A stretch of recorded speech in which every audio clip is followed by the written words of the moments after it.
I've done a lot of videos about streamers lately, but most of them are pretty expensive. And the ones that aren't can sound fairly average.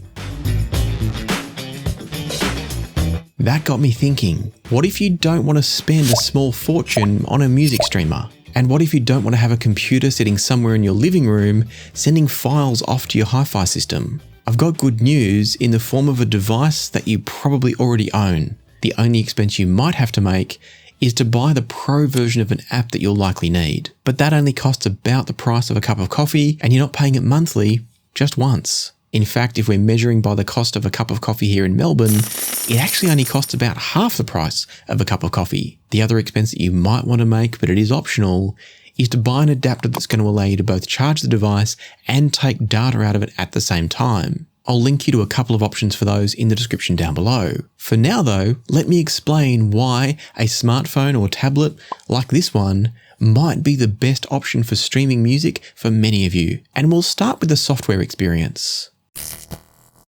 I use BubbleUPnP on my Android devices, but I believe there's options like Jplay and mConnect for iOS. These apps will let you access any files available on your home network as long as you've got a DLNA set up somewhere, and that might sound complex because of the jargon there, but basically any network attached storage device and most media playback software these days will let you set up a DLNA server with just a click or two of a button. More importantly though, in addition to local music file access, BubbleUPnP and other similar apps will also allow you to connect to services like Qobuz and Tidal.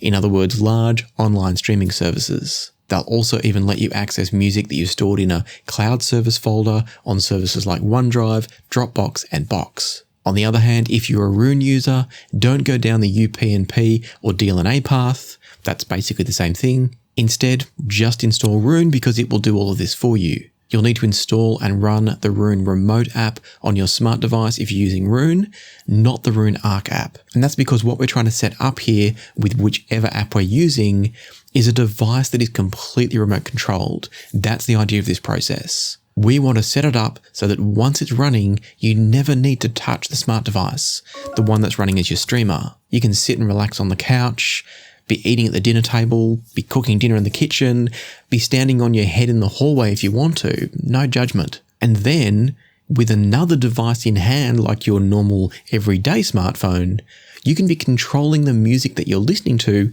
via the smart device. I'll come back and explain the exact settings you need to apply to what we're going to call the streaming smart device in a moment, but before we do, let's talk about why you should.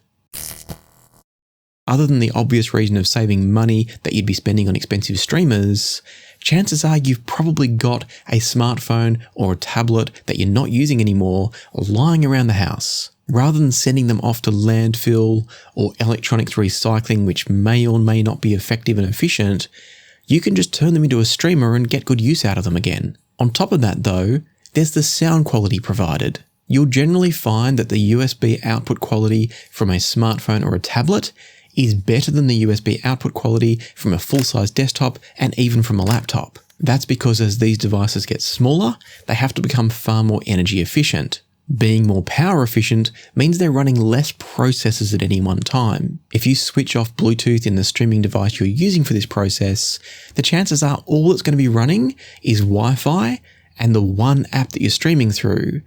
Probably a few background operating system things, but that's pretty much it. That means it's going to be a much cleaner output than from a computer where there's all sorts of things running, bulky, cumbersome operating systems, other background apps that you're going to be using for desktop work, online browsing, all the things that you need access to quickly and easily on a computer. They don't need to be running on a tablet, and they're going to be deliberately shut down by the tablet or the smartphone to save power. All of that means a very clean USB output. To manage your expectations here, I did a little bit of testing using my smartphone and comparing it to other streaming devices. And what you're going to get out of most smart devices straight from the USB and going into some sort of external DAC is going to be very similar to what you get from something like a WiiM Pro or even an EverSolo DMP-A6. The first gen one, maybe not the second gen. It doesn't quite reach the lofty heights of something like the budget SMSL N100 streamer that I reviewed just a little while ago, but that was shockingly good for its price, and the reality is that most smartphones and tablets will give you sound that's just as good as most mid-tier streamers. Not to mention that they're going to be very, very stable as well and work exactly how you expect them to. Not something I could always say about the SMSL N100. And then add to that the fact that what we're talking about here is essentially a free device. You've already used it for whatever else it was intended for, and now it's just sitting around collecting dust. Now, of course, the end result of whatever you're setting up here will be as good as whatever the DAC is that you're sending the sound into, and that could be anything from plugging in a small, compact, portable dongle DAC all the way through to getting a USB-C to USB-B cable so you can connect your smart device to a proper high-end hi-fi DAC. I'll link you to a simple USB-C to USB-B cable down below because they can be a little bit tricky to find sometimes. And that now brings us to the final thing that you need to know to make all this work. You'll need to be able to set up your streaming device, your smartphone or your tablet, as a streaming endpoint. If you're using Roon, that's really easy. If you're using an app like BubbleUPnP, it's a little bit more difficult, but not much. The exact names of the settings I'm about to talk about might be a little bit different on some other apps, but I'll talk you through and show you the BubbleUPnP settings, and then you'll be able to work out the rest if you're using a different app. What you're setting up here in technical terms is called a local renderer. That means your smart device is going to take the data from your streaming source, could be Qobuz, Tidal, local files, and it's then going to convert it or render it into a digital format that your DAC can accept. In this case, USB audio. So in BubbleUPnP, the settings that we're looking for are called the local renderer settings. In here, we have 3 or 4 settings to consider. Firstly, we want to choose to allow remote control of the device. That's how we're going to get the streaming device to accept the controls and commands that we send from our normal use smartphone. Next, we might want to choose to activate gapless playback